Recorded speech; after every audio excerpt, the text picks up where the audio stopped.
profe. Profe, creo que ya. Ah, se ha iniciado la grabación. Ok, perfecto. ¿Alguien inició la grabación? Yo la inicié. Bueno, perfecto. Entonces, María Carolina, luego me regalas bueno, no sé, esto queda grabado, queda el enlace por acá. Ok.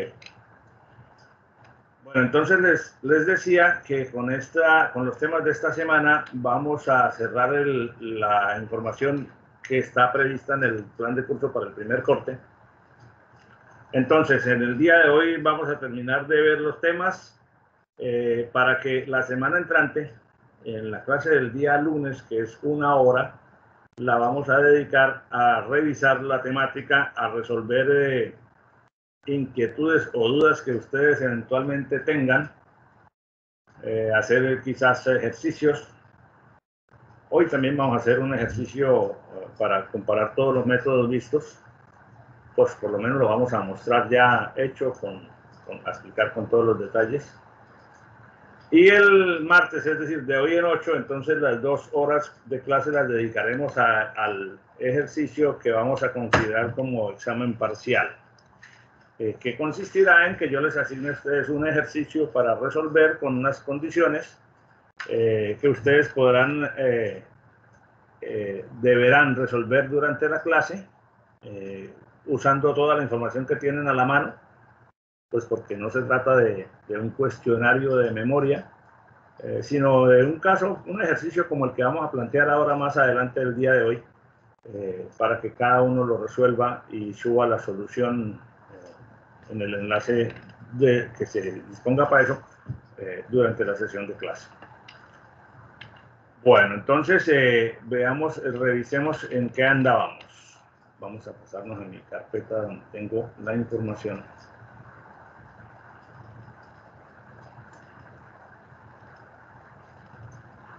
Ayer habíamos empezado a hablar de los métodos abiertos, pero alguno de ustedes me hizo caer en cuenta de que yo no había mencionado un tema colateral adicional de los métodos cerrados, que es lo que Chapra denomina en el libro la búsqueda incremental. Entonces, antes de continuar con la explicación sobre los métodos cerrados abiertos para cálculo, para encontrar raíces de una ecuación, voy a cerrar ese comentario que estaba pendiente, que no es exactamente un método adicional, sino una consideración extra sobre los métodos cerrados. Si recordamos un poco el concepto de lo que son los métodos cerrados,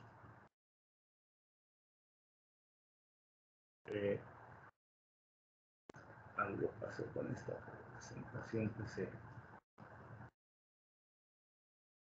los métodos cerrados que hemos visto, como el método de la bisección y el método de la regla falsa, se refieren a estrategias para encontrar una raíz que se encuentra dentro de un intervalo conocido. Es decir, cuando uno detecta un intervalo donde está la raíz, sabe que allí está la raíz porque la función en los dos extremos del intervalo tiene signos diferentes. Pero eso sirve para determinar una raíz. Si uno tuviera la necesidad de enfrentar el problema de encontrar todas las raíces que tiene la función en un determinado rango de valores de x,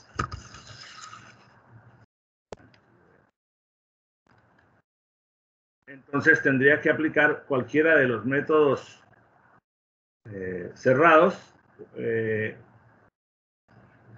más de una vez, una por cada raíz que quiera determinar. Un fondo.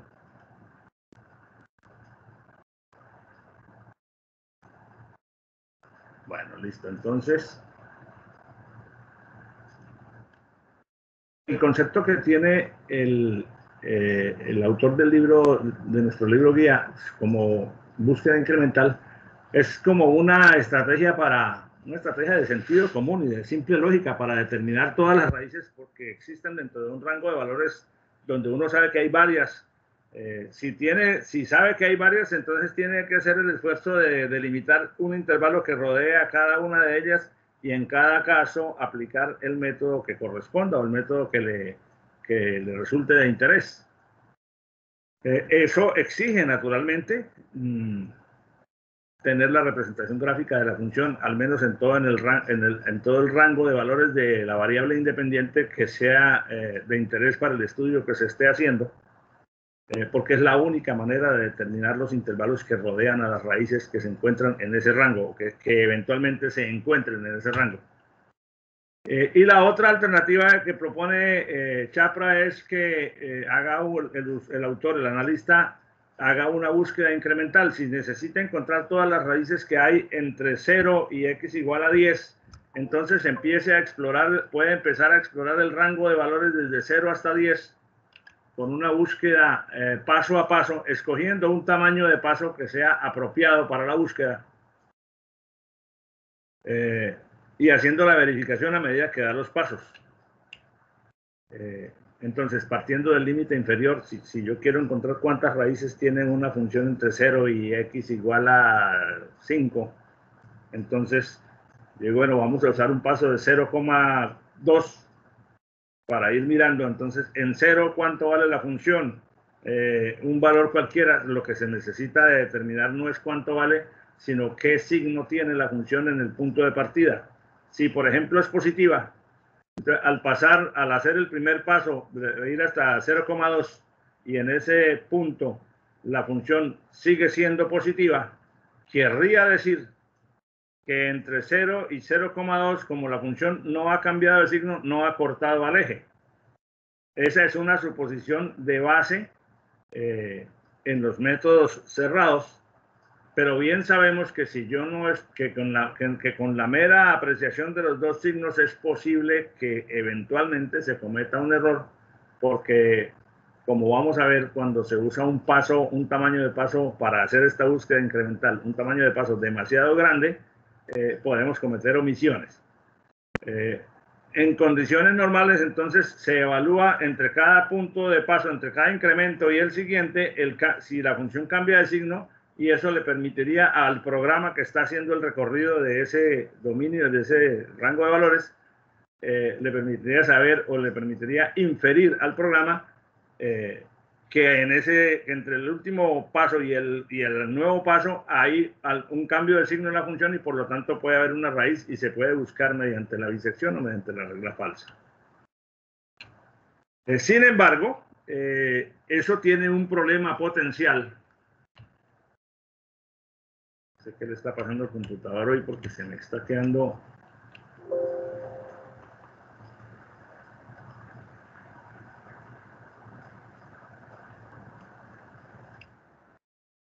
No sé esto que está ocurriendo. Es que algo pasó con el disco que se desconectó. Excusenme el error, pero vamos a tener que volver a cargar la presentación.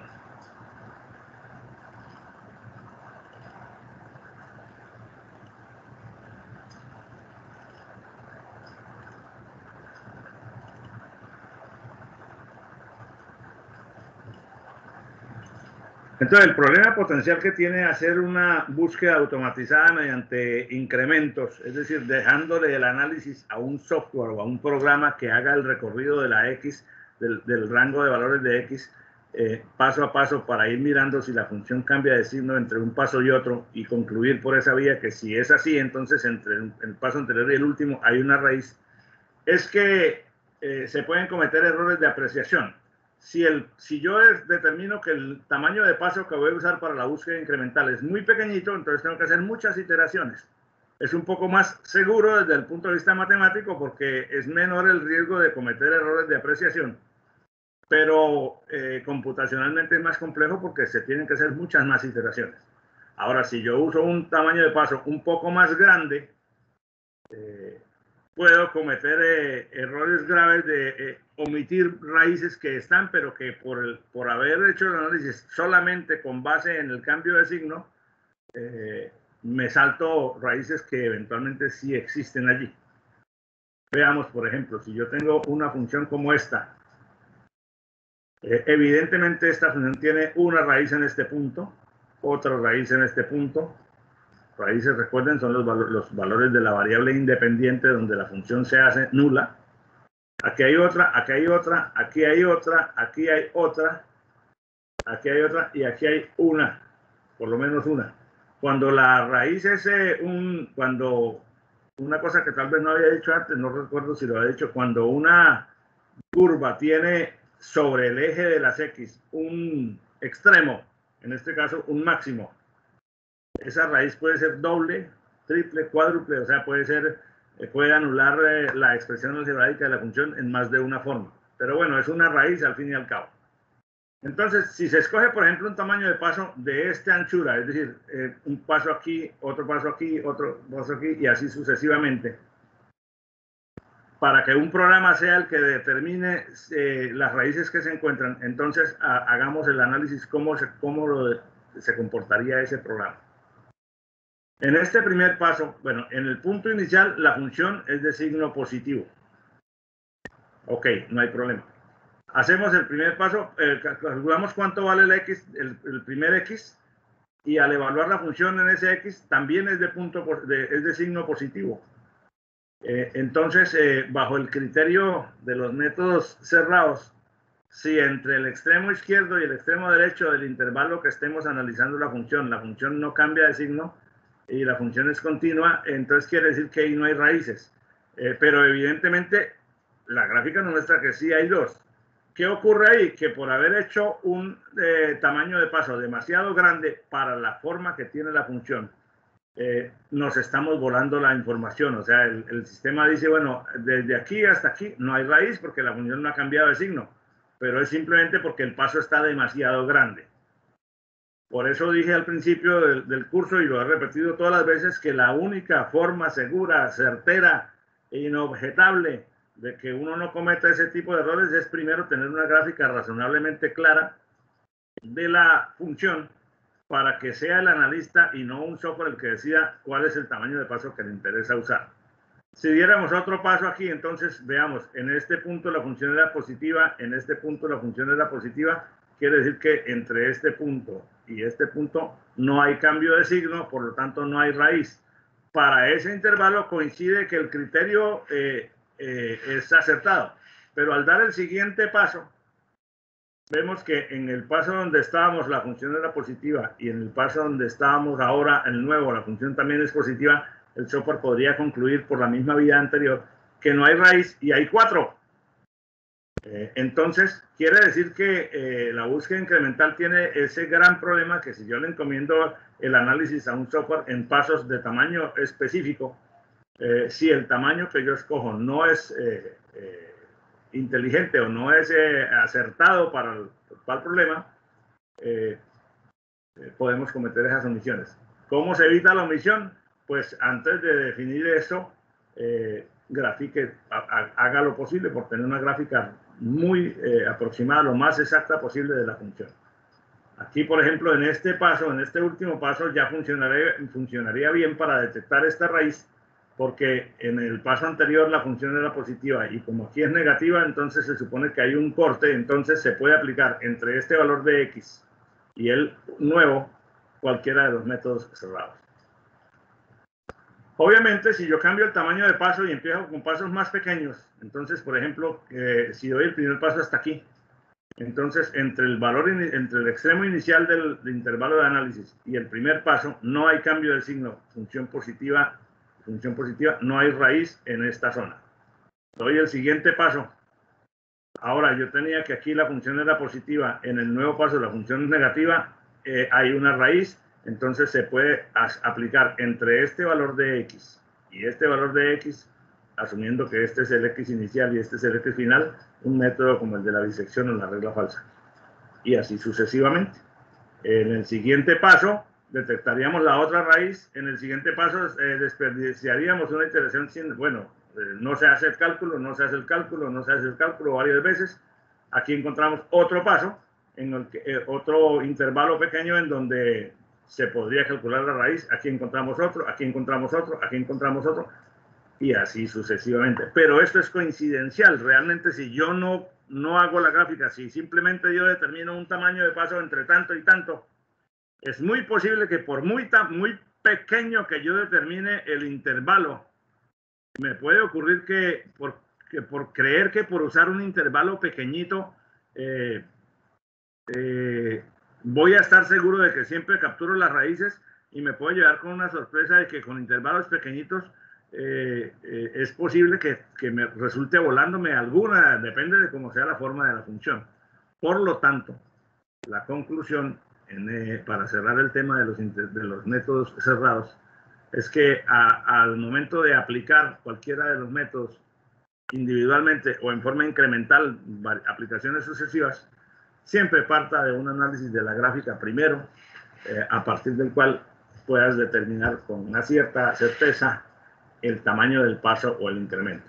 O bien, si en el intervalo de estudio las raíces que necesitas calcular no son muy numerosas, en este caso serían solo 2, 4, 6, 7, 8, es preferible delimitar muy bien la vecindad de cada una para saber entre cuánto y cuánto podemos trabajar independientemente cada una de ellas, y precisarlas cada una por separado, en lugar de hacer un proceso iterativo que intente encontrarlas todas, pero que tiene el riesgo potencial de omitir alguna.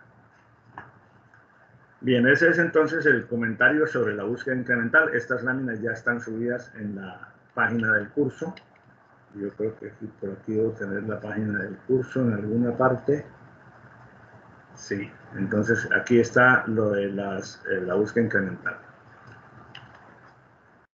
Bueno, entonces ahora vamos a ir a la presentación de los métodos abiertos que estábamos viendo el día de ayer.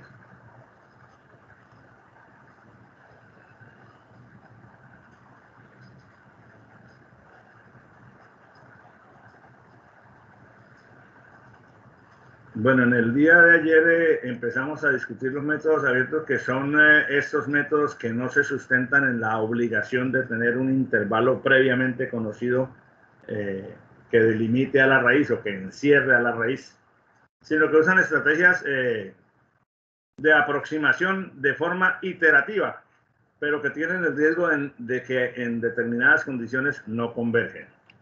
Vimos la iteración de punto fijo como método de sustitución sucesiva, en la que básicamente lo que hacíamos era que si yo necesito resolver un problema que tiene la forma función de x igual a 0, es decir, encontrar los valores de x para los cuales esta función vale 0, que son las raíces de esta función, yo siempre puedo reordenar algebraicamente esta igualdad para transformarla en otra que tenga esta forma y trabajar con esta como expresión iterativa.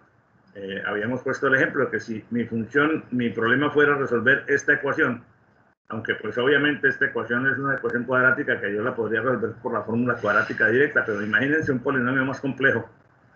Entonces yo siempre podría de aquí hacer un despeje algebraico para dejar x igual a lo que resulte del despeje, que ya tiene la forma x igual a g de x, y trabajar entonces con esta expresión como expresión iterativa. Si fuera una función no un polinomio, sino una función de otra naturaleza, en donde yo no puedo despejar la x directamente, siempre tengo la posibilidad de recurrir a esta estrategia de agregarle x a ambos extremos de la igualdad, y ya tengo entonces una igualdad que es de la forma x igual a algo. O sea, esta igualdad no es esta misma, digamos visualmente, pero sí es exactamente la misma igualdad, porque simplemente lo que hemos hecho es una transformación algebraica. Entonces, los valores que satisfacen a esta igualdad son los mismos que satisfacen a la igualdad original. Por lo tanto, cuando yo encuentre para qué valores estos dos términos se hacen iguales, estoy encontrando cuáles son los valores de x que anulan la función que estoy resolviendo. Entonces, con esa expresión de x igual a g de x, como quiera que sea la forma, yo la puedo usar de manera iterativa para, a partir de un valor x inicial escogido arbitrariamente por el analista, a veces no tan arbitrariamente, pero escogido, digo, bueno, empecemos en x igual a tanto, esa es una decisión inicial, un parámetro que el analista pone, evalúa la función g en ese valor y lo que resulta es el x1. Mientras este era el x0, este es el x1. Con ese valor, vuelvo y lo meto aquí, evalúo la función ahora en ese valor y lo que me resulte de esa evaluación es x2 y así sucesivamente. Se supone que los x1, x2, x3 hasta xn, cuando el método converge, se acercan a la raíz. ¿Cómo sé si el método converge? Bueno, pues comparando para cada x sub i con el x inmediatamente anterior que se haya obtenido en la iteración inmediatamente anterior, el error relativo porcentual, que es el x nuevo menos el x anterior sobre el x nuevo, valor absoluto, por 100. Si ese error va disminuyendo y tiende a una tolerancia pequeña, el método converge. Si ese error no disminuye, sino que aumenta de una iteración a otra, entonces después de un cierto número de iteraciones, el usuario puede estar seguro de que el método no converge y tiene que descartarlo y atacar el problema mediante otra estrategia. Hicimos este ejercicio, no lo vamos a volver a repetir. Vamos a avanzar hasta llegar hasta donde íbamos. Vimos los distintos casos de no convergencia. Esto los pueden, pues, nuevamente volver a revisar en las láminas que están disponibles y si alguno de ustedes tiene preguntas o dudas al respecto, pues yo tengo los canales de comunicación completamente abiertos a toda hora, como ustedes bien saben.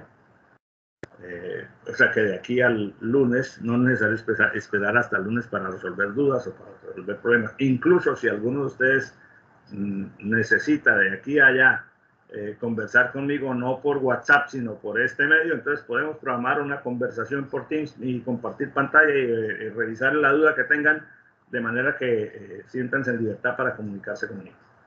Después de la iteración de punto fijo, vimos el método de Newton-Raphson, que habíamos dicho que es un método para lo mismo, para calcular raíces, encontrar raíces de ecuaciones, y que es tal vez el más utilizado porque es supremamente veloz.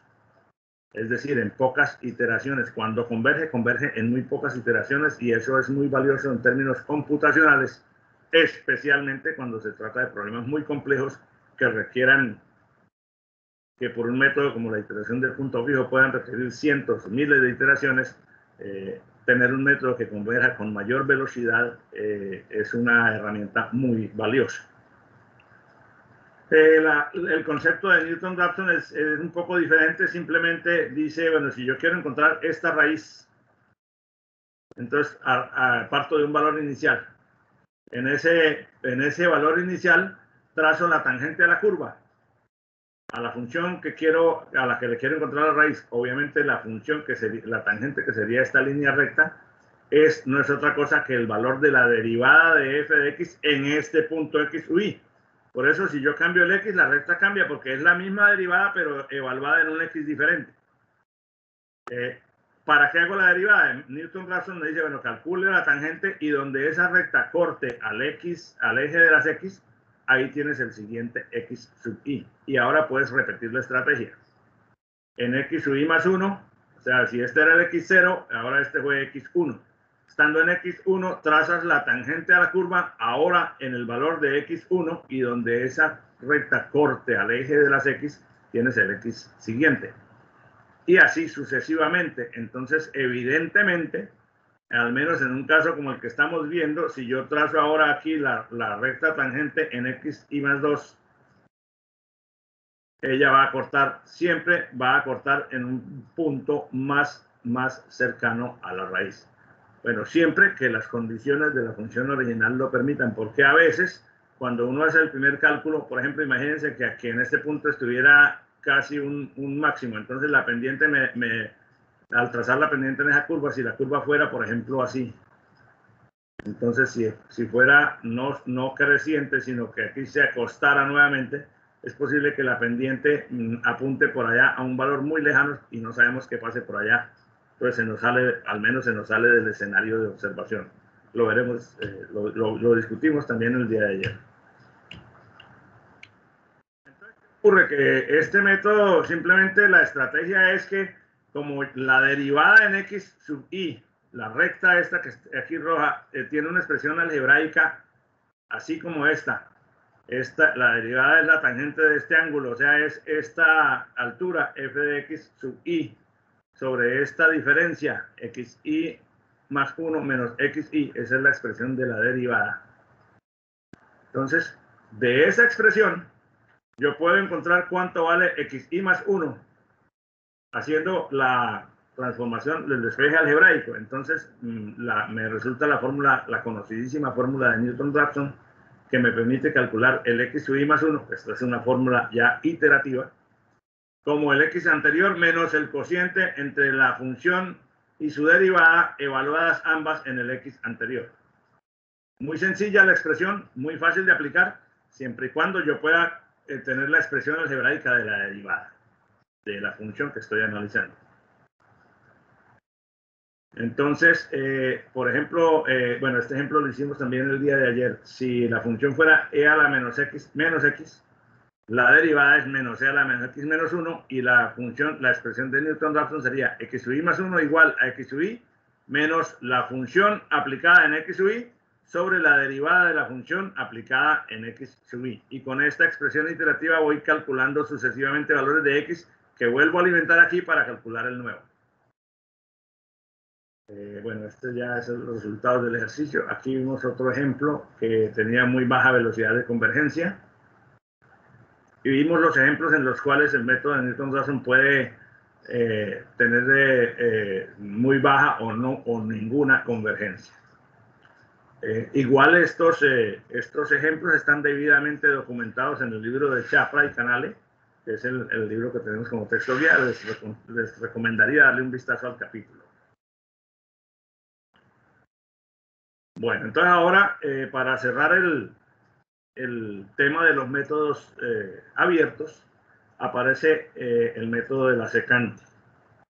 Resulta que en el método de Newton-Raphson, voy a volverme aquí un momentico, para aplicar esta fórmula iterativa, la aplicación es trivial, es sencilla, siempre y cuando yo conozca cuál es la expresión algebraica de la derivada de la función. Aquí, por ejemplo, x10 menos 1, pues la derivada es 10x a la 9. Entonces, por eso aquí facilito yo puedo armar la expresión. Pongo la función arriba en el término de este cociente, de esta fracción. El numerador es la función evaluada en x sub i y el denominador es la derivada de la función evaluada en x sub i. Perfecto. Pero si esta función tiene una forma, una terminología o una conformación que me dificulta escribir o extraer la expresión de su derivada, entonces voy a tener un problema para armar esta fórmula, porque si no sé si no sé la forma algebraica de la derivada de la función, no la puedo poner aquí.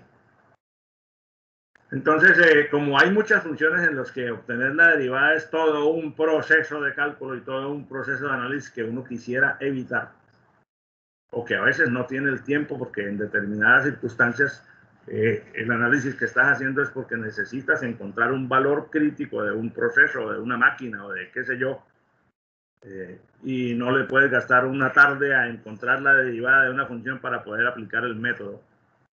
Entonces aparecen estrategias aproximadas como la secante. Siempre en los métodos numéricos nos salimos por el lado de la mejor aproximación. Entonces, en lugar de calcular la derivada de la función, haciendo ese cálculo analíticamente para poder tener la expresión algebraica de la derivada, entonces el método de la secante dice, no, pues, como usted sabe que la derivada es una aproximación, la derivada de una función de x es una aproximación. Permítanme que aquí hay una cosa que corregir. Esto no es...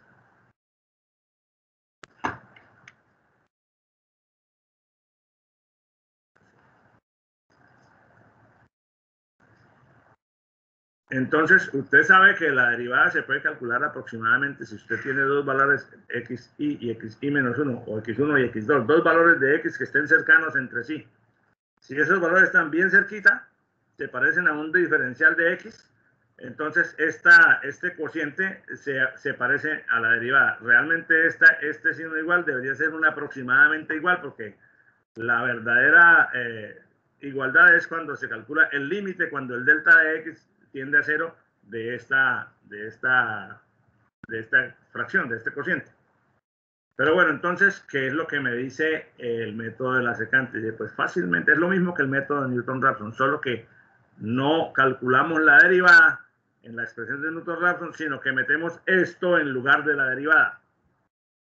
Esto implica obviamente la introducción de un cierto error, porque este cociente que vemos en esta fórmula es una aproximación de la derivada real, no es la derivada real de la función en el valor x.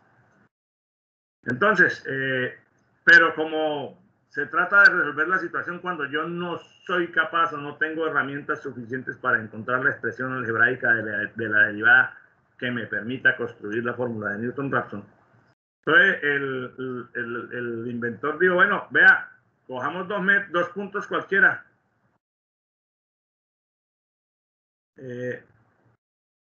Y al trazar la recta que pasa por este punto y por este punto, es decir, por la función evaluada en los dos puntos iniciales, estoy trazando una aproximación de la derivada en este punto. Es decir, este es el método de Newton-Raphson aproximando la derivada, sustituyendo la derivada real por una aproximación de ella, como lo acabamos de decir. Entonces, donde esa recta secante, se llama secante pues porque corta la curva en dos partes, nada más, sino por eso. Donde esa recta corte al eje de las X, ahí está la siguiente aproximación. Entonces, ¿qué ocurre? Que yo lo que hago es meter esta expresión en la fórmula de Newton-Raphson. Permítanme, me devuelvo a la fórmula de Newton-Raphson. Meter esa expresión, que es la aproximación de la derivada, aquí y reordenar algebraicamente. Entonces, ¿qué encuentro? Encuentro que si yo hago eso, al meter este cociente, toda esta expresión como en reemplazo de la derivada en la fórmula de Newton-Raphson y reordenar, encuentro entonces que ahora la fórmula de Newton-Raphson se me transforma en esto, donde no aparece la derivada. Simplemente aparece la derivada expresada como una aproximación, que es esto dividido entre esto. O sea, este término de abajo dividido entre este, obviamente al estar aquí abajo pasa a multiplicar arriba, y ahí tengo la expresión que se llama la fórmula para el método de la secante. ¿Qué diferencia tiene esta expresión con la de Newton-Raphson? La única diferencia, bueno, hay dos diferencias. Una de orden conceptual, que ya la hemos dicho como 10 veces, que usa una aproximación de la derivada en lugar de la derivada real.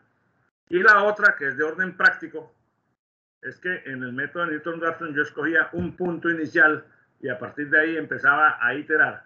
Pero acá yo necesito dos puntos iniciales, que son el xy y el xy menos 1, los dos puntos a través de los cuales se puede gráficamente entender qué pasa la secante, para producir entonces el x sub i más 1. O sea, puedo coger un x0 y un x1 escogidos arbitrariamente, ojalá cercanos entre sí, para producir el x2.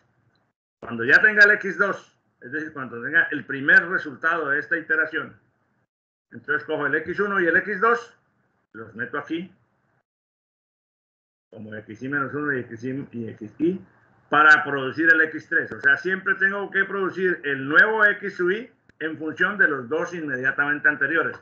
En el primer paso, en el paso original, los dos anteriores yo los escogí arbitrariamente y me producen el tercero. Ahora cojo el segundo y el tercero para producir el cuarto, el tercero y el cuarto para producir el quinto, y así sucesivamente hacer la iteración con esta expresión. Es un poco menos precisa, obviamente, que el método de Newton-Raphson porque no usa la expresión estricta, exacta de la derivada, pero me resuelve el problema en aquellos casos en que la expresión de la derivada resulta difícil de encontrar por parte del analista y entonces, por lo tanto, dificulta la construcción de la fórmula de Newton-Raphson. No sé si hasta este punto hay algún comentario o alguna pregunta de parte de ustedes.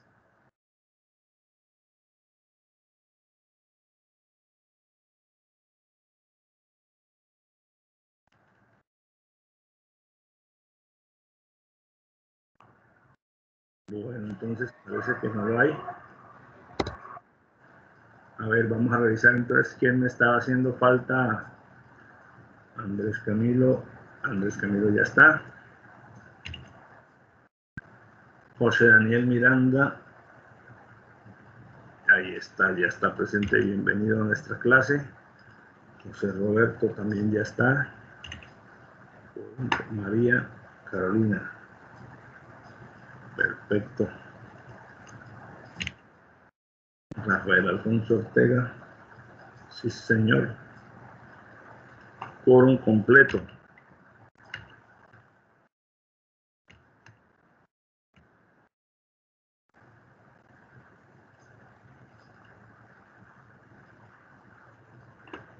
Bueno, perfecto. Entonces quiere decir que ya hoy salimos de esta lista.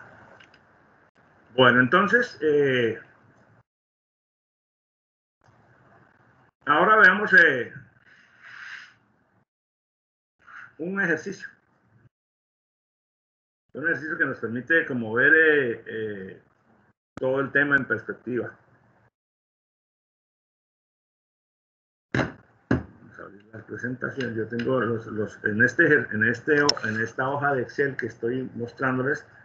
Aquí hay una hoja donde está la gráfica, el método de la bisección, la regla falsa, la iteración de punto fijo, Newton-Raphson y el método de la secante, todo para el mismo ejercicio. Para que veamos un poco digamos, la efectividad de los métodos y la forma como se comportan. Voy a cerrar estas láminas y voy a abrir las del ejercicio. Todo esto está debidamente subido a su página en Sabio.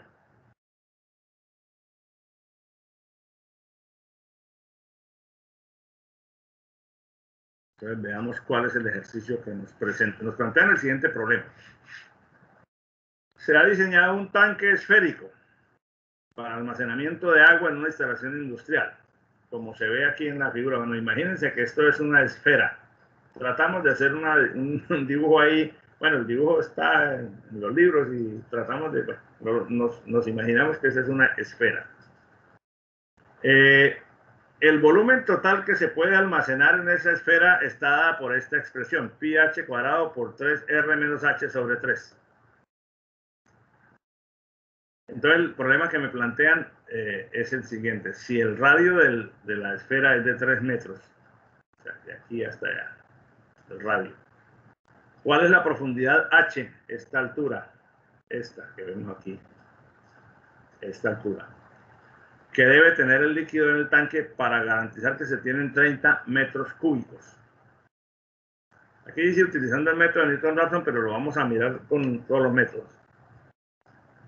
Sencillo. ¿Cómo hago yo para saber cuál es? Me preguntan cuánto es la altura que debe tener el nivel de agua desde la base de la esfera hasta un cierto punto para garantizar que todo el agua almacenada ahí son 30 metros cúbicos. Bueno. Nosotros tenemos la expresión del volumen que nos la da el problema. Si no nos la dan, entonces primero tengo que encontrar cómo se mide ese volumen, pero vamos a partir de que nos dieron la expresión de que el volumen se mide así. El problema consiste entonces en hallar cuál es el valor de H, sabiendo que R son 3 metros y que el volumen que se quiere, que se necesita garantizar es de 30 metros cúbicos. Entonces, sabiendo que estos son 30 y que R es 3, ¿cuál es el valor de H? Entonces, al reemplazar los parámetros conocidos, el 30 y el 3 aquí, entonces me queda esta expresión y de esa expresión yo puedo encontrar o puedo decir que lo que necesito encontrar es los valores de H que hacen que esta igualdad se cumpla. O sea, que pi h cuadrado por 9 menos h3 entre 3 menos 30 da igual a 0. O sea, tengo que encontrar los valores de H, el valor de H, que es raíz de esta ecuación. ¿De acuerdo? Hasta ahí no hay ningún problema porque es simplemente un análisis básico de las características del enunciado. Entonces, mi tarea es hallar el valor de H que hace que toda esta igualdad se cumpla, que f de h sea igual a 0, siendo f de h pi h cuadrado por 9 menos h entre 3 menos 30. Bueno, entonces, ¿qué sería lo primero que hay que hacer?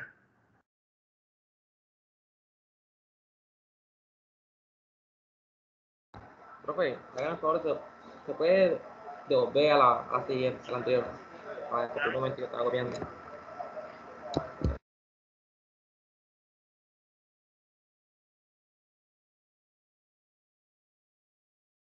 Entonces, vuelvo a explicarlo.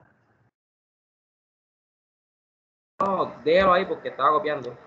Ah, pero estas láminas las tienes en sabio, viejo. Sí, pero después no. Déjame copiar un momentico, ¿no? Ya, pase. Listo. Entonces, al graficar la expresión, un momentico aquí. Bueno, entonces esta expresión la desagregamos así. Va a ser lo mismo, pero. Y construir una gráfica. Bueno, ¿cómo construir la gráfica? Así ustedes saben que hay miles de formas. Yo la hice, yo la tengo aquí, artesanalmente. Yo cogí mi función y la evalué en una cantidad de puntos y encontré la gráfica. Pero fíjense una cosa, como yo tengo que encontrar los valores de h que satisfacen esa igualdad, ¿cuántos hay? ¿Cuántos valores de h hacen que la función se anule? Pues aquí hay. Profe, yo tengo una pregunta. ¿Estos puntos usted los reemplaza a dónde? Por ejemplo, el punto 02 usted los reemplaza a dónde, en H. No te entendí, perdón, ¿me repites? Los puntos que usted pone ahí, usted los reemplaza a dónde en la ecuación. No, ¿cuáles puntos? ¿En los que estamos viendo aquí? Sí. No, pues simplemente la ecuación original, o sea, la ecuación esta o la que tengo que en la lámina, que es la misma. Ajá. Yo cogí H0, 02, 04, 06, ¿hasta dónde llegué? Hasta 9, o sea, le di valores a la variable X, en este caso la variable H. La variable. Evalué Por la eso. función. Es simplemente para graficarla. Ok. O sea, esta gráfica, este es un Excel donde esta gráfica representa estos valores, para estos valores de X o de H, pues en este caso. Ya. Si la ampliamos aquí, entonces ahí tienes la misma cosa, solo que se ven un poco más claros los valores de X. Hay más cantidad, pues. Sí, simplemente la gráfica de la función. Ahora, esto no lo tienen que hacer ustedes en Excel porque hay 50.000 herramientas en Internet donde uno le mete la función y le produce la gráfica con todo el detalle. Pero yo lo hice en Excel simplemente porque me resulta más fácil, o sea, por capricho mío, básicamente. O sea, no, eso no es obligación ni mucho menos. Pero lo importante en este caso no es cómo se hizo la gráfica, sino que ahora veamos que hay dos valores de h que anulan la ecuación. ¿A cuál le tenemos que apuntar? ¿Al del lado izquierdo que está alrededor del 2 o al del lado derecho que está alrededor de 8.6, 8 algo?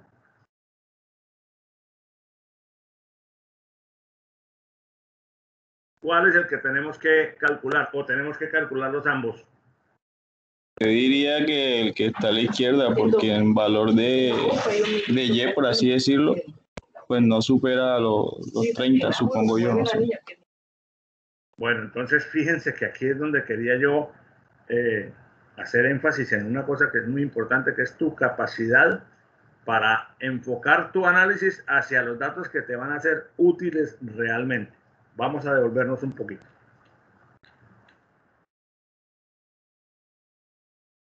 Analicemos nuevamente el problema. Me están dando un problema donde me dicen que tengo un tanque esférico para almacenamiento de agua. Una bola grande, de radio de 3 metros. Y me dicen, bueno, yo necesito saber cuál es la altura H que garantice que cuando le echo agua y hasta una determinada altura, esa altura me garantiza que el agua total almacenada son 30 metros cúbicos. Bueno, en este caso nos dieron para 30 metros cúbicos. ¿Por qué? Bueno, porque alguien necesita asegurar que en este tanque haya como mínimo siempre 30 metros cúbicos. Entonces hay que marcar en el tanque la altura a la que siempre tiene que estar el agua. ¿Cómo sea? ¿Dónde pongo la marca? Bueno, calcule esa altura y calcula altura y entonces márqueme el tanque para que cuando estén llenando sepan que hasta ahí tienen que llenar, por ejemplo. Entonces, en un tanque esférico que guarda agua, un tanque grande cuyo radio es de 3 metros y me están pidiendo una altura. ¿Cuál sería el valor máximo de la altura en este tanque cuando la esfera esté completamente llena? ¿Cuánto vale H? O sea, imagínense que el agua no está a este nivel, sino que le sigo echando y el agua sigue hasta que llena completamente el globo. Entonces, cuando el globo está lleno, la altura del agua, esta línea roja llega hasta aquí arriba. O sea, ¿es de cuánto? 2R. H igual 2R. ¿Cuántos metros? Si el 6 radio metros, radio de 3. Ok. Entonces, fíjense lo siguiente. Entonces, cuando usted llega aquí y calcula la gráfica, esta es una gráfica de la variable h, ¿cierto? Entonces me dice, yo tengo que encontrar los valores de h que satisfagan esta expresión, y la gráfica me dice que hay dos valores de h que la satisfacen. Uno que está alrededor del 2 y uno que está alrededor del 8 punto algo. Entonces, por simple deducción de las condiciones del problema, aunque matemáticamente la expresión que estamos usando tenga dos raíces, una en 2 algo, por ahí alrededor del 2, y otra raíz en 8 punto y pico, desde el punto de vista físico y desde el punto de vista lógico, esta raíz del lado derecho, esta raíz del lado derecho no me interesa, porque aunque satisfaga la ecuación matemáticamente, es imposible que en el caso real de nuestro tanque la altura llegue a tener 8 y pico, porque la máxima altura que puede tener es de 6. Entonces yo me tengo que concentrar en este intervalo, en esta raíz, porque la otra satisface matemáticamente la expresión, pero su valor no es aceptable para las condiciones físicas reales del problema. Esa situación se puede presentar muchas veces, que en el momento de hacer el análisis matemático y de hacer la aplicación metódica, técnica del método nada más, tú encuentras unos valores, pero que esos valores pueden satisfacer matemáticamente todos tus cálculos, pero no coinciden con la realidad de la situación que estás modelando. Ahí es donde el ingeniero pone en juego su capacidad de análisis para decirle, ¿sabe qué? Esta no puede ser. Esta matemáticamente cumple, pero no puede ser en el problema, porque la altura máxima es de 6 metros y aquí nunca podría llegar a tener una altura de 8.6, aunque matemáticamente satisfaga la expresión. Entonces, eso deben tenerlo siempre en cuenta, no solamente en esta materia, en este tema, sino en todas las situaciones de la vida. No basta con que un dato matemáticamente sea correcto, tiene que ser razonable desde el punto de vista del sentido común. Entonces uno no puede perder la perspectiva ni puede esclavizarse simplemente en que yo ya hice el programa y el programa arrojó eso, si ese resultado el que el programa arrojó, porque hay situaciones en las que los resultados que son válidos matemáticamente no necesariamente son válidos en la realidad práctica del problema que se supone que se está modelando. Quería hacer esa observación. Entonces nos vamos a concentrar en esta zona, que es alrededor del 2, de h igual a 2. Bueno. Entonces, si aplicamos el método de la bisección, a ver, le pasó algo a esto. Permítanme, cierro la lámina y vuelvo a abrir. No sé qué es lo que le está pasando al disco duro, que como que se conecta y se desconecta y se vuelve a conectar. Conclusión, cambiar el disco duro. Sí, fíjate, se perdió.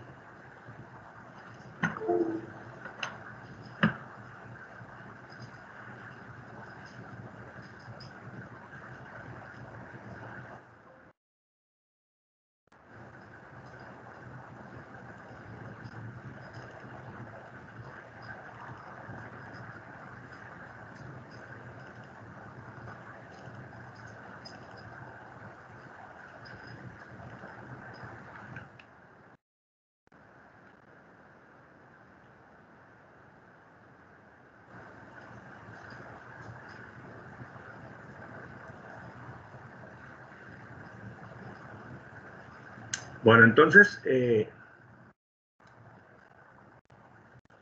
vamos para allá.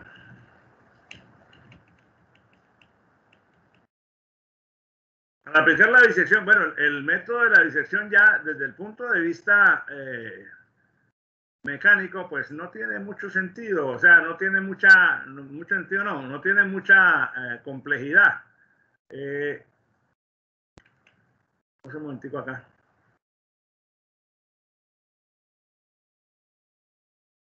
¿Qué debo hacer yo?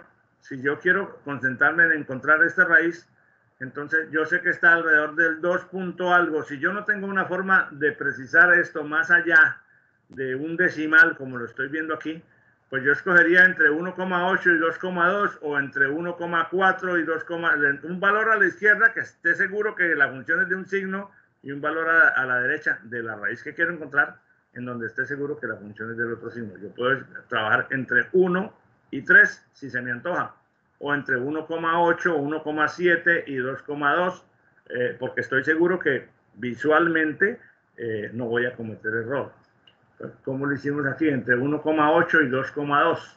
Entonces, al calcular entre 1,8 y 2,2, la función en 1,8 me dio 5,57, la función en 2,2 me dio 4,46. Fíjense que aquí lo que tengo son evaluaciones de la función. Y el punto medio entre 1,8 y 2,2 era 2. En ese punto medio, que es la primera aproximación de la raíz de acuerdo al método de la bisección, la función dio menos 0,67, o sea que ahí no está la raíz. Pero al analizar extremo izquierdo, punto medio y extremo derecho, en el extremo izquierdo la función dio negativa. En el punto medio la función dio negativa. En el extremo derecho la función dio positiva en 2.2. Entonces quiere decir que el cambio de signo está entre entre el punto medio, entre 2, y el extremo derecho, 2.2. Por eso la siguiente iteración evaluamos entre 2 y 2.2, y el pedazo de intervalo que había entre 1.8 y 2 ya no lo vuelvo a considerar. Ahora el punto medio es 2.1 y en 2.1 la función vale 1.86. El error porcentual del nuevo valor con respecto al anterior me da 4,76%.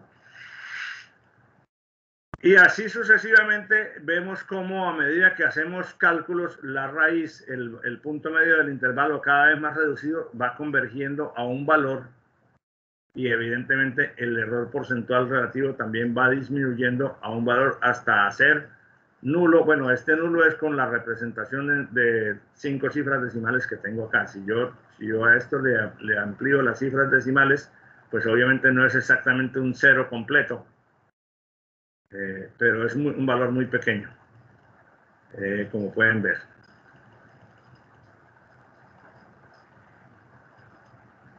¿Cuándo detiene uno el proceso? Bueno, cuando el error relativo porcentual sea inferior al límite mínimo que uno como analista define como razonable. Entonces, si yo digo, cuando sea menor al 0,001%, me sirve el resultado. Yo miro acá, aquí 0,001%. Este valor aquí es menor, entonces mi raíz aceptable sería 2,02691650.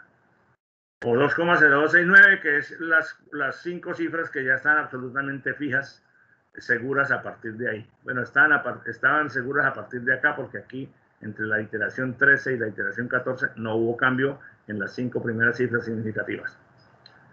Bien, entonces, simple. Si lo miro desde el punto de vista de la bisección, de la regla falsa, perdón, el análisis, como ustedes ya saben, con la regla falsa es muy parecido, solo que la expresión que se usa para encontrar la raíz no es xy más xf entre 2, sino que es la expresión de la regla falsa, que es del punto donde corta la recta que une los dos extremos de la función. Para recordar la expresión tienen que ir nuevamente a las láminas del tema. Y encontramos que con la regla falsa, fíjense la diferencia. Para llegar a un error de pequeñito, tuvimos que hacer aquí 13, 14, 15, 20 iteraciones, depende de la precisión que yo quiera. Pero con la regla falsa, en solo 6 iteraciones yo ya estaba en un error. Permítame, esto le amplío.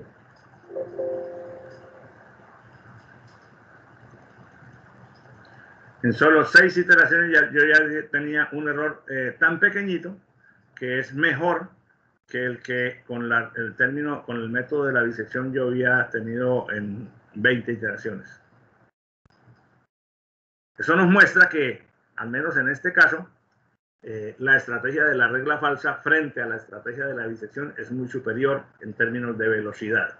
En términos de precisión, 2,02690573 contra 2,02690,573, que es el valor que obtuvimos aquí en 22 iteraciones, pues es comparable, o sea, es prácticamente igual.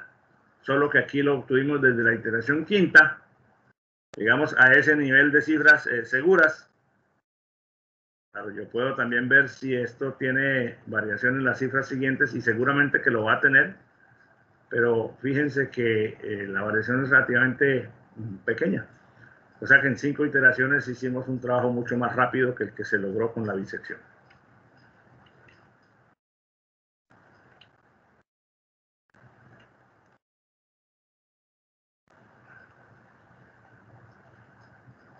Si planteamos la solución del mismo caso con la iteración simple de punto fijo, entonces aquí tenemos que coger la función original y hacer la transformación para llevarla a la forma x igual a g de x, que es la que sustenta el método del punto fijo. Bueno, en este caso sería h igual a g de h, porque estamos hablando en términos de h, pero la letra que usemos para la variable independiente pues es irrelevante, como ustedes bien saben. Entonces, de esa expresión original pasamos a esta. Porque despejar una sola h de aquí quizás implicaría algún trabajo un poco más engorroso. Y me resulta más fácil o más simple sumarle una h a ambos lados. Y aquí tengo h y aquí tengo el g de h. O decir x igual a g de x. Ahí está la expresión, que la puedo ahora analizar como expresión iterativa, que será así. El h sub i más 1 será lo que resulte de aplicar esta expresión en el h sub i. Que hay algo que corregir de una vez.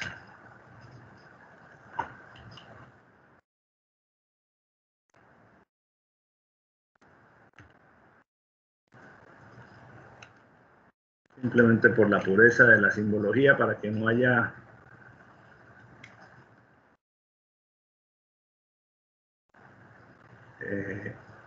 no, aquí todavía no es h sub i, aquí es solo h, todavía no es la expresión iterativa.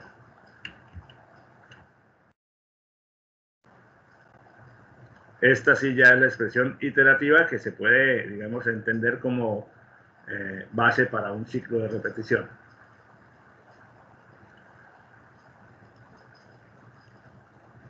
Con esta expresión iterativa, entonces, se hace la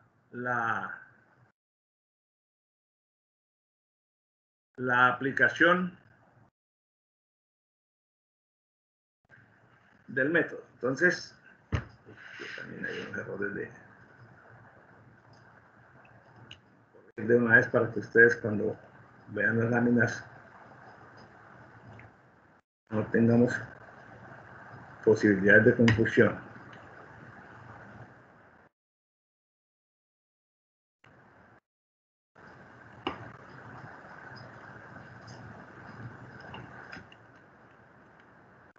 Es h sub i, aquí es h sub i, y aquí también.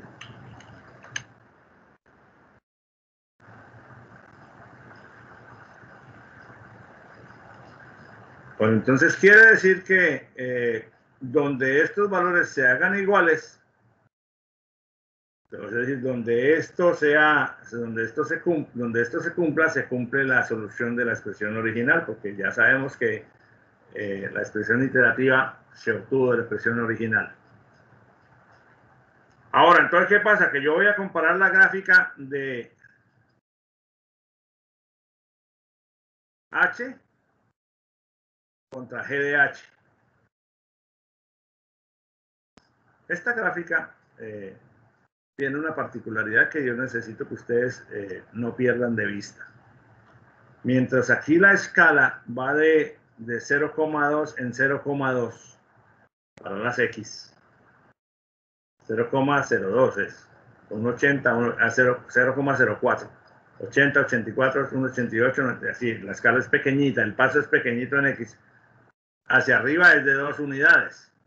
Entonces, esta recta que está en color naranjado, con esas escalas, es la recta identidad, que cuando las dos escalas son iguales en unidades, tiene una inclinación a 45 grados. Pero por el hecho de que aquí la escala vertical es bien diferente de la escala horizontal, entonces esta es una recta de pendiente igual a 1, pero que se ve muy acostada simplemente por el tamaño de la escala, o sea, porque estamos avanzando muy poquito en X para avanzar bastante en Y. Entonces, por eso cuando X igual a 2, cuando X igual a 2 aquí, Y vale también 2. O sea, tengan en cuenta, esta es la recta Y igual a H o X igual a Y.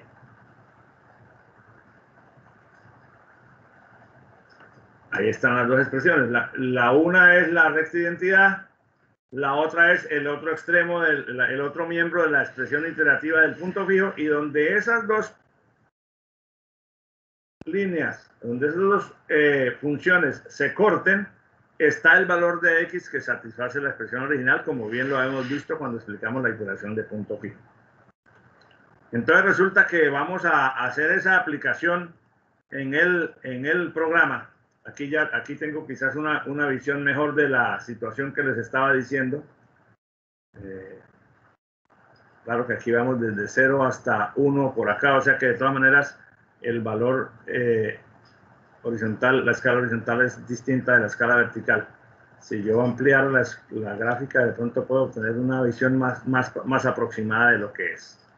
Pero esta es la recta identidad y esta es el otro miembro de la igualdad. Entonces, ¿cuáles son esos dos miembros de la igualdad?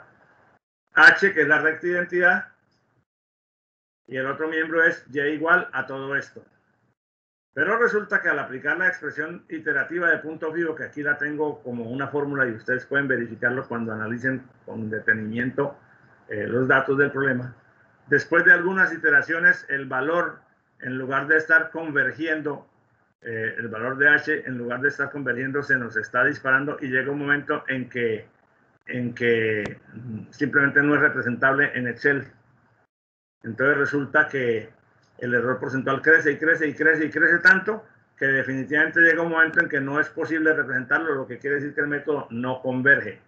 Claro, ya lo habíamos dicho en la clase anterior que cuando la expresión g de x tiene una pendiente mayor que la recta de identidad, como evidentemente se ve aquí, el método no va a converger. Entonces, para este problema en particular, la solución mediante la iteración de punto fijo no es adecuada, simplemente el método no converge, dadas las condiciones geométricas de la expresión, y simplemente no lo tengo que descartar. No quiere decir que haya error, no quiere decir que esté haciendo nada equivocado, quiere decir que al aplicar el método, las condiciones geométricas de la función que estoy utilizando causan que el método no converja. En consecuencia, si esto lo vas a hacer con un software, tu programa tiene que estar advertido de que si el número, la relación o el resultado de la iteración siguiente crece drásticamente y el porcentaje de error está creciendo o no disminuye, tienes que protegerlo para evitar que se produzca una división entre 0 o que es más o menos lo que está sucediendo aquí, o un manejo de datos excesivamente grandes que es imposible representar. Entonces, uno tiene que, a medida que se van haciendo las iteraciones dentro de un programa, poner las protecciones o los controles de validación necesarios para evitar que el programa se le rompa por un desbordamiento de datos.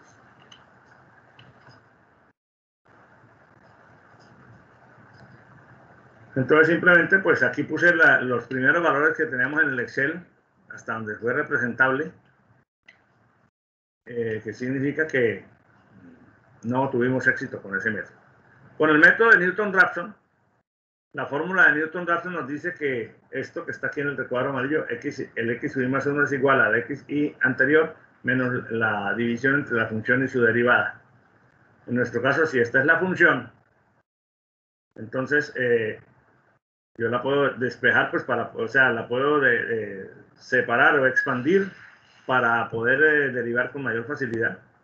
Me queda 3πh cuadrado menos πh cubo sobre 3 menos 30, y ahora sí puedo hacer la derivada, puedo reordenar, puedo derivar, y la derivada pues es fácilmente obtenible porque se trata de un polinomio de tercer grado, no tiene ninguna complejidad trascendental. Ahora con la función y su derivada, entonces ya se puede hacer la expresión de Newton-Raphson, que puede parecer un poco abigarrada aquí, un poco complicada, pero que es una expresión realmente simple porque solamente se trata de sumas y restas, no hay ni el mayor potencial, el mayor exponente es un 3. Y como pi es un número, y 3pi es un número, y 6pi también es un número, pues simplemente la expresión se me reduce a esto. Aquí hay una cosa que también el analista tiene que decidir hasta cuántas cifras decimales va a usar acá. Bueno, eso depende también de la forma como esté haciendo los cálculos, porque si lo está haciendo en una herramienta, en un lenguaje como C++, pues utiliza los tipos de datos apropiados para las variables, que garanticen el tamaño de almacenamiento suficientemente amplio para no perder precisión por truncamiento de cifras. Pero esa es una decisión arbitraria, una decisión tomada por el analista o por el diseñador de la herramienta o del programa que quiera usar para calcular esto. Aquí puse 2, 4, 6, 7, 9 cifras decimales. Pero por ejemplo aquí hay 3, 6, 8. Son 8, son 3, 6, aquí hay 9, aquí hay 8. En fin, esa es una decisión que obra en pro o en contra de la precisión de los resultados, dependiendo, porque si yo pongo solamente 314, pues ya sé que el resultado va a acarrear un error que se va a propagar de una iteración a otra por no usar una constante cuya precisión podría haber sido mucho mayor.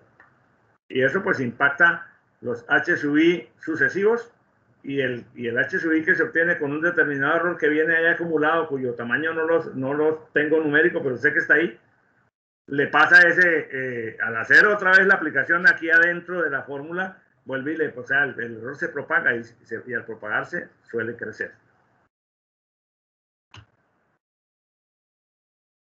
Bueno, entonces, esto ya lo hemos discutido, son dos lugares, pero nos vamos a concentrar sobre este. Y entonces vamos a la hoja electrónica. ¿Qué encontramos cuando aplicamos Newton-Raphson?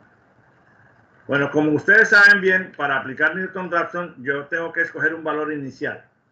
Si yo escojo, ahora, ya sabemos que si yo, por ejemplo, escojo el valor inicial por acá, en el 7, recordemos el concepto geométrico del método. Lo que él hace es trazar la pendiente a la curva en ese punto y donde esa pendiente, que es la recta tangente, en ese punto, donde esa recta corte al eje de las X, está la siguiente aproximación. Entonces, si yo escojo, por ejemplo, aquí por el 6.4, obviamente la recta tangente se va a ir por allá y va a cortar el eje de las X en un punto más a la derecha, que está más lejano, y yo quiero hacer una exponencia que converja hacia este valor. Entonces, obviamente, no se metan, no sería una muy buena elección escoger valor inicial alrededor del máximo, porque el máximo tiene una pendiente 0 que nunca corta con el eje en ninguna parte. Pero si uno escoge un valor por acá, ahora, en los alrededores del origen yo veo que aquí también hay una pendiente muy bajita. Si yo escojo el 0,2, la pendiente va a irse hacia la derecha y no sé en qué punto por allá en un extremo muy adelante llega a tocar el eje de las X. Entonces, alejémonos siempre de los puntos donde la pendiente es nula o muy cercana a 0 para escoger el valor inicial, que no sea por allá. Pero si yo escojo un valor inicial por aquí en 4, al trazar la recta tangente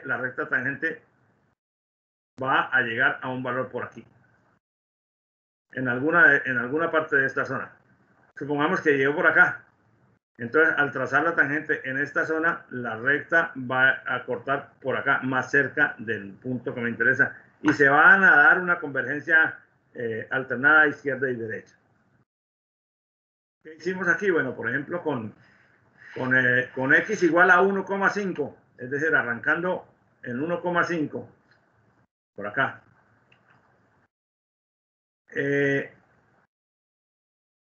En 4 iteraciones estábamos en un error del 0% para 5 cifras decimales. Vamos a ampliar esto.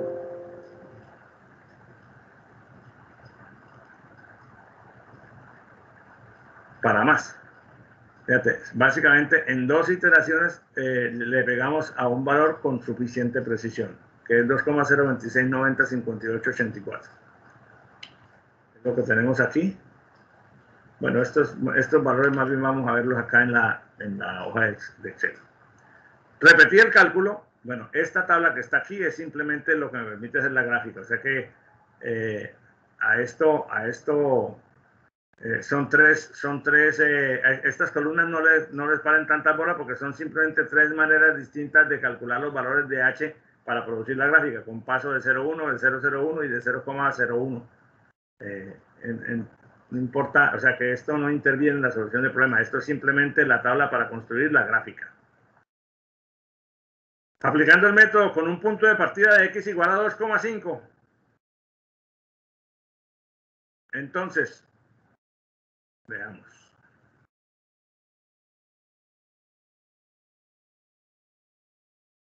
$2,5 es por acá. Y encontramos que, fíjese, en 2 iteraciones, en la tercera, en la primera, segunda, en la tercera iteración después del valor inicial, ya estamos lo mismo que aquí estábamos en la cuarta, en la quinta. Con x igual a 5, o sea, por acá en esta zona donde la pendiente de la curva nos va a traer a un punto cercano a la raíz, estuvimos en 4 o 5 iteraciones, no, un poquito más, como en 6 iteraciones, en el valor suficientemente preciso.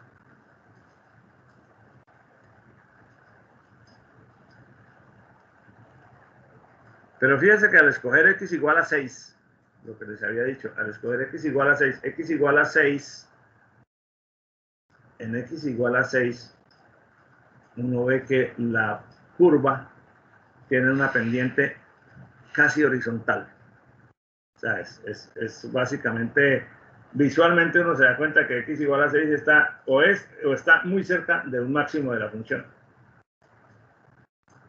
Entonces, al escoger x igual a 6, encontramos que la expresión de Newton-Raphson se nos va por allá para el menos 28.006, ¿qué? Menos 2.826.432. O sea, esto es tan horizontal que corta al eje de las x en menos 2 millones y no sé qué. O sea, está en un sitio totalmente absurdo para las condiciones de nuestro problema, porque recuerden que nuestro problema tiene sentido mientras la variable h esté entre 0 y 6 como máximo. Pero, obviamente, al escoger 6 como punto de partida, me puse en el límite máximo de lo que podría ser la variable h, y yo sé, me están diciendo que esa variable, por las condiciones del problema, no puede ser superior a 6.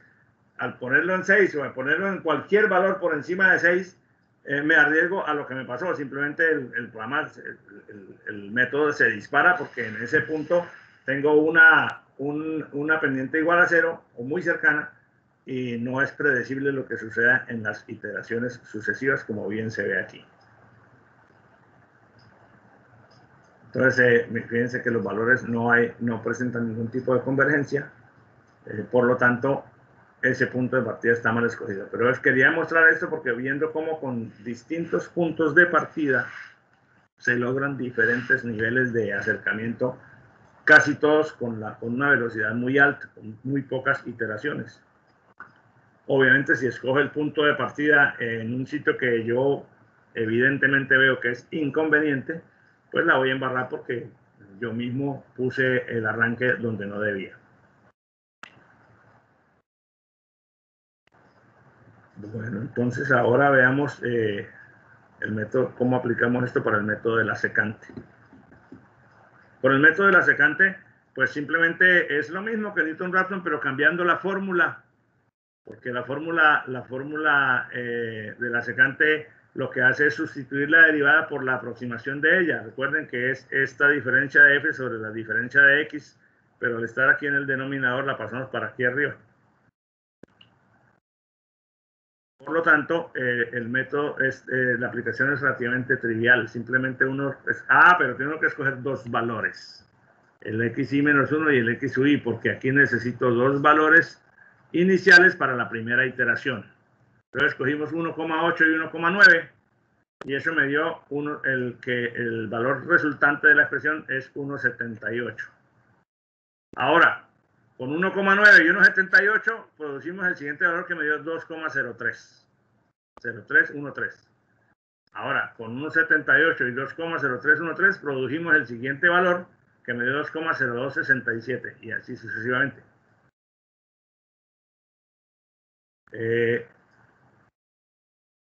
Por lo tanto, a medida que se va iterando, se va convergiendo hacia un valor.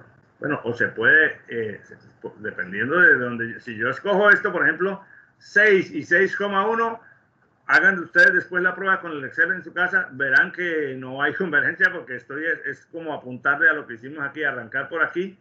Entonces la aproximación de la derivada también me va a dar por allá lejísimos en menos 2 millones, no sé cuánto. O sea que las condiciones geométricas hay que mantenerlas siempre en la mira.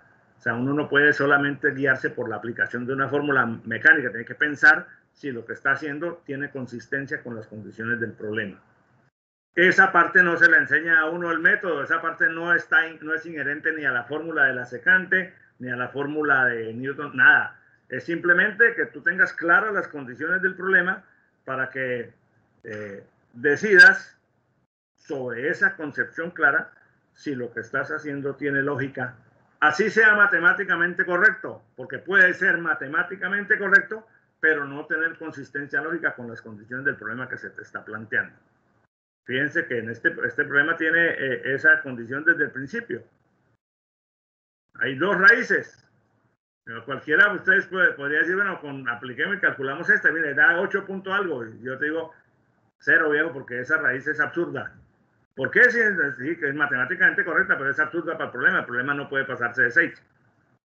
Entonces, ese es el valor, ese es el principal valor que el ingeniero tiene que adquirir a lo largo de su experiencia para modelar y manejar las situaciones a las que se tiene que enfrentar con herramientas como estos métodos, que son herramientas menores. Realmente lo que cuenta es tu capacidad de análisis para tomar la decisión correcta y decir, no, mire, no le apunte a esta, apúntele a esta porque eso no puede ser. Al principio puede que uno no lo vea tan claro, pues obviamente porque no tiene, esta es una habilidad que se desarrolla con la experiencia, pero es a lo que ustedes tienen que apuntarle. Bueno, a conocer los métodos y a ser muy exactos y muy confiables en sus resultados también, lógico. Pero sobre todo su capacidad de análisis para que usted pueda decir, mire, es por esta razón que esta situación se tiene que hacer así o asá. Si no se hace asá, te va a dar un resultado, pero ese resultado no lo puedes poner en la práctica. Bueno, entonces vaya, dele altura, échele allá agua para que llegue hasta los 8 metros.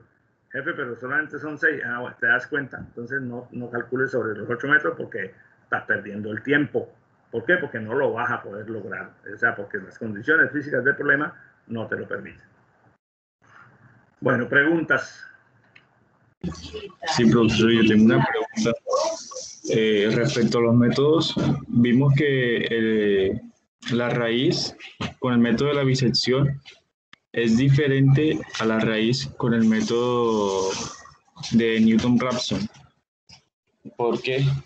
¿Por qué se presenta esto? A ver, pero ¿por qué es diferente? Con la bisección encontramos que era 2,026910. Con Newton-Raphson encontramos que llegamos a 2,026905. O sea, es el mismo valor. El único caso de Newton-Raphson que no nos ayuda es cuando uno escoge valores cercanos a la cresta de la función y entonces él lo lleva para una región geométrica distinta a tu área de interés. Sí, porque si yo escojo, por ejemplo, el x inicial en 6,2, la fórmula por usar la pendiente me va a llevar con esta pendiente a donde esta pendiente corte por allá en el extremo derecho. Pero en las aplicaciones donde está controlada, mire, 2,026905. Con la iteración de punto fijo no hubo convergencia. Con la regla falsa, 2,026905. Con bisección, 2,026905, con Newton-Raphson 2,026905, con la secante 2,026905. No, estamos calculando la misma raíz en todos los casos. Yo hago referencia a los últimos valores. Ya después del 5, los últimos valores varían. Entonces, es como ver cuál es más confiable. Tú dices las últimas cifras. O sea, por ejemplo... bueno, es que ese problema, digamos, esa es una expresión, o eso es una situación con la que tenemos que convivir. ¿A qué obedece que con un método u otro no se presenten exactamente las mismas cifras siempre? Teóricamente hablando, si yo puedo iterar, permítanme un segundo, vamos a mirar aquí en la columna es esta. Si yo puedo iterar tantas veces como sea necesario y de hecho si lo hiciera manualmente, fíjate, por ejemplo, aquí llegamos hasta esta, parece que ya no hay más cambios ahí, ¿cierto? Bueno, igual el Excel, como cualquier herramienta computacional, tiene un límite máximo en el número de cifras decimales. Aquí me da 2,02690572738,647. Vamos a ver aquí.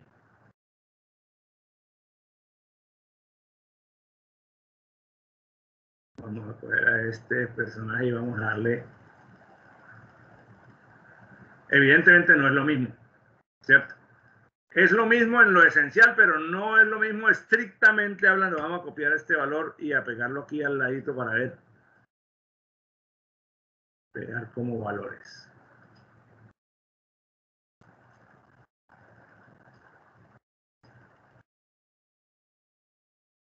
Vale, este es el mismo formato. Esta es la de Newton-Raphson. 2,0905. Hasta ahí llegamos a la misma precisión. De ahí en adelante no se conserva. ¿Por qué razón? Porque la expresión que estamos usando para calcular la siguiente iteración involucra un error acumulado. ¿En qué consiste el error acumulado? Voy a borrar esto de aquí. Vamos a decirle a esto, a restituir esto a las cifras decimales que tenía antes.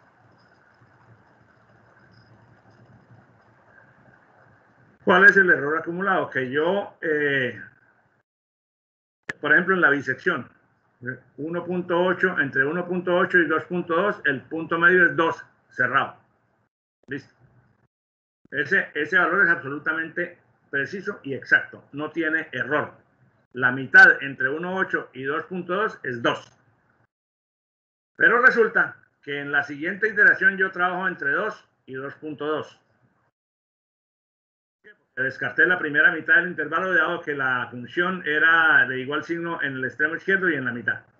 Entonces ahora trabajo en un x inicial de 2, un h inicial de 2 y un h final de 2,2. El punto medio de ese intervalo es exactamente 2.1. Este dato tampoco tiene error. Es un dato exacto y preciso. No puede mejorarse. Es 2.1 cerrado. En la siguiente iteración trabajo entre 2.1, entre 2 y 2.1. Aquí la mitad es exacta. Y aquí, si sucesivamente, eso siempre va, pero puede haber un caso, dependiendo de cómo sea el límite izquierdo y el límite derecho, en el que la mitad tenga una serie de cifras decimales. Esto es hasta aquí, hasta aquí, hasta aquí. Todo esto sigue siendo exacto. Y en el método de la bisección, como estamos partiendo en 2 y arrancamos de un intervalo par, un intervalo de tamaño par, digámoslo así, vamos a ver, con un análisis simple de las cifras, si tú puedes darte cuenta que al aumentar las cifras decimales, como lo estamos viendo aquí, siempre llegas a 0,000, es porque estás en la mitad exacta del intervalo. Pero en otros métodos no necesariamente estás usando un valor absolutamente exacto y preciso, porque puede ser que el resultado, vamos a ver aquí,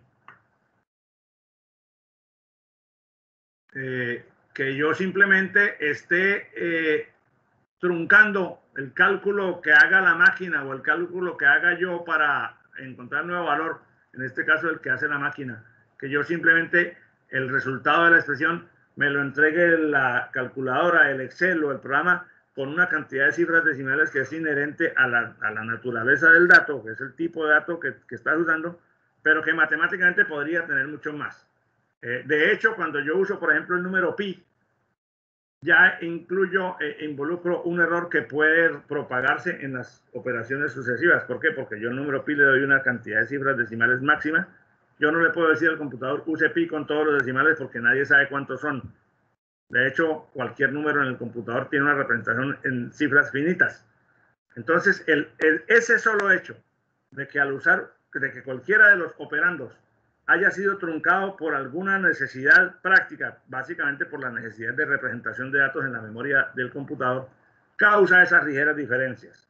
Ahora, si yo tomo la responsabilidad y si aquí me dio 2,0813772283 y en la siguiente iteración yo no uso esa cifra completa, sino que uso 2,08, si yo decido yo mismo truncar el resultado por una determinada cifra, que es lo que uno hace cuando está resolviendo problemas con la calculadora, entonces uno coge los 4 primeros decimales y trabaja con esa.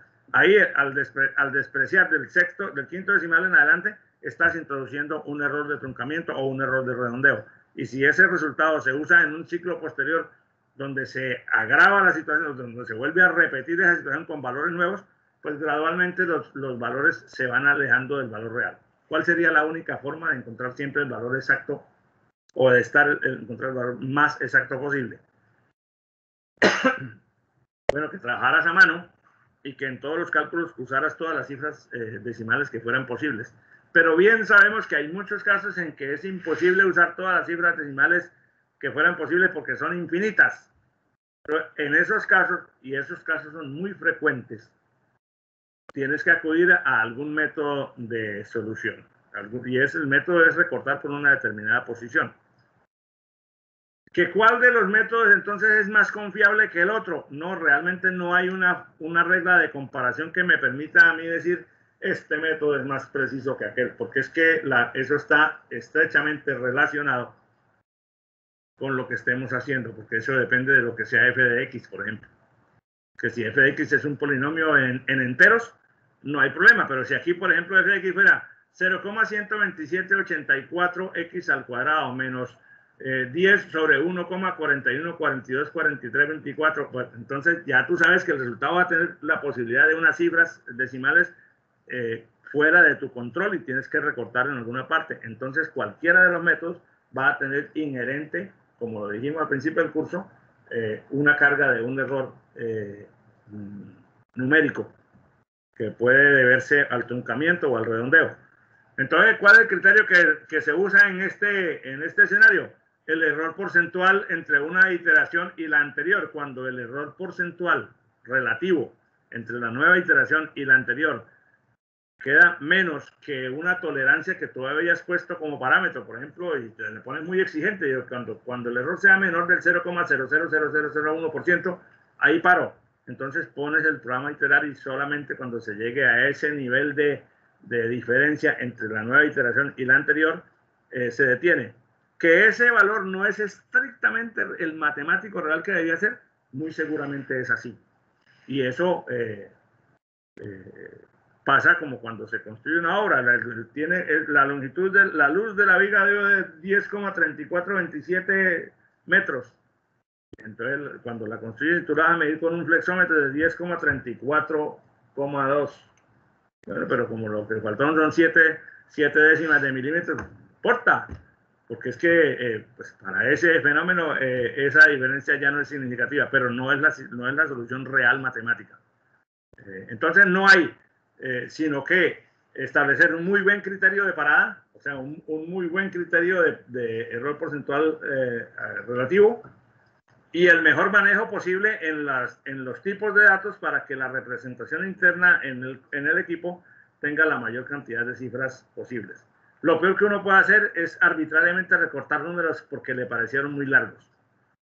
No es que no recortes, pero cuando recortes no lo hagas arbitrariamente.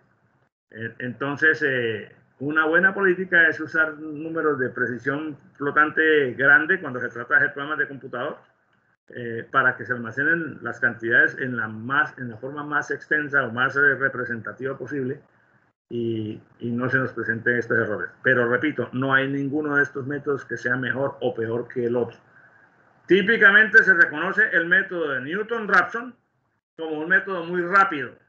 Entonces esa, digamos, es la ventaja que cuando converge los analistas le encuentran, porque es que en muy pocas iteraciones llega a niveles de precisiones comparables a los que otros métodos requieren bastantes iteraciones.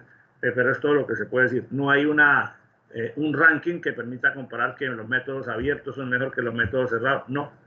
Los métodos cerrados son seguros, absolutamente seguros, si al escoger el intervalo estás claro de que en el intervalo la función es continua, diferencial, continua. Es continua en todo el intervalo de observación y hay una sola raíz. Porque puede ser que pase 2 veces y entonces tienes que restringir el intervalo. O sea, los métodos cerrados son seguros si tú haces una escogencia inteligente del intervalo. Los métodos abiertos no son seguros. Es decir, no siempre convergen, pero son veloces. Entonces, a veces uno se la puede jugar, bueno, vamos a hacerla con Newton-Raphson, que pues, si uno hace un análisis de la gráfica razonable y bueno, es esta, métale Newton-Raphson, pero no pongas el valor inicial por acá. Ponlo de acá, digamos, ponlo de este valor hacia acá. Y no te metas por acá tampoco, porque también aquí la pendiente está muy pequeña. Entonces ponlo entre 1 y 5, podemos, cualquier valor inicial que yo coja, bueno, por la experiencia que tengo ya, pero uno fácilmente se da cuenta que por la naturaleza del método, cualquier valor en la vecindad va a dar pendientes que cortan al eje horizontal cerca a la raíz, cada vez más cerca. Entonces, eso es lo que te respondería. ¿Me hice entender? Sí, señor, muchas gracias. ¿Alguien más desea intervenir? Bueno, entonces, si no hay más intervenciones, quiere decir que con esto hemos completado la temática. Les voy bueno, estas láminas ya están subidas, ahora voy a volver a subir para que queden las correcciones que hicimos en el camino. El ejercicio y los soportes del set del ejercicio están subidos para que los puedan analizar. Y les voy a subir un documentico que tiene algunos problemas propuestos, como para que ustedes puedan tener material para estudiar. Sin embargo, también el libro guía tiene muchísimos problemas, tiene problemas mucho más allá de lo que hemos visto acá también, porque el libro aborda más cosas, pero les puede servir bastante como referencia. Y entonces, de aquí hasta el lunes, estaré totalmente abierto a sus comentarios, a sus dudas, a sus preguntas, si es necesario hacer alguna retroalimentación con alguno de ustedes o con varios en una sesión de Teams, la podemos hacer. Si solo encontramos el momento en que yo tenga la disponibilidad. Y el lunes, entonces, revisamos todo el panorama y hacemos algún ejercicio para dar por terminada la fase de estudio, de tal manera que el martes, entonces, yo les ponga a ustedes una prueba que va a ser básicamente resolver un problema. Algo así como lo que acabamos de explicar ahora, no con todos los métodos, porque eso puede tomar bastante tiempo, pero pues, les pondré alguna pregunta para que me resuelvan y me entreguen durante las 2 horas de clase. Ese será el examen parcial. Ustedes tendrán acceso a toda la información que quieran. Obviamente, como estamos por esta vía, no puedo, ni tengo manera, ni me interesa impedir que ustedes conversen entre sí. Pero sí deben tener muy claro que si 2 personas me entregan exactamente el mismo documento, tendrán su reconocimiento brillantico ahí redondito. O sea, porque además Sabio me permite hacer una comparación automática de las cosas que ustedes entregan. Entonces, aunque ustedes tengan la posibilidad de conversar entre sí, tengan la posibilidad de acudir a cualquier fuente de información, es importante que cada uno entregue un archivo original, porque como yo detecte que sea el mismo archivo, bailas. ¿Listo? Bueno, entonces por hoy no es más nada. A menos que alguno de ustedes tenga alguna otra pregunta que quiera o algún comentario que quiera hacer. Si no es así, pues entonces les agradezco mucho su participación el día de hoy y nos vemos en la clase del próximo lunes.